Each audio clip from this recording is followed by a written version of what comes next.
চেষ্টা করবেন যেন আপনার কান পর্যন্ত ওই কথাগুলো কখনোই না পৌঁছায় যে কথাগুলো আপনার অবর্তমানে আপনার সামনে রসগোল্লা সাজা মানুষগুলো বলে বেড়ায়। বিশ্বাস করেন, যদি আপনি একবার বুঝে ফেলেন যে আপনার পিঠ পিছে আপনার একান্ত বিশ্বস্ত মানুষগুলো আপনার পিছনে কি কি বলে বেড়ায়, তাহলে তাদেরকে ঘৃণা করতেও আপনার ঘৃণা লাগবে। যদি আপনি বুঝে ফেলেন কোনো কায়দায় আপনার কান পর্যন্ত যদি কথাগুলো চলে আসে, তখন আপনি এমনিতেই নিঃশব্দে মেনে নিতে বাধ্য হবেন যে আপনার আশেপাশে আপনার আসলে বিশ্বাসযোগ্য কেউ নেই। যখন কেউ আপনার প্রশংসা করবে, সেটা তারা কোনো প্রকার রিয়াকশন ছাড়াই চুপচাপ শুনবে।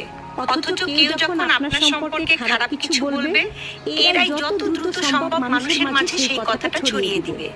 আপনি যতই ভালো হন, যতই তাদের হেল্প করেন না কেন, যতই তাদের সাথে ভালো মনে মিশতে চাওয়ার চেষ্টা করেন, তাতে কোনো লাভ নেই, কারণ এরা আপনাকে হিংসা করতেই বেশি পছন্দ করে।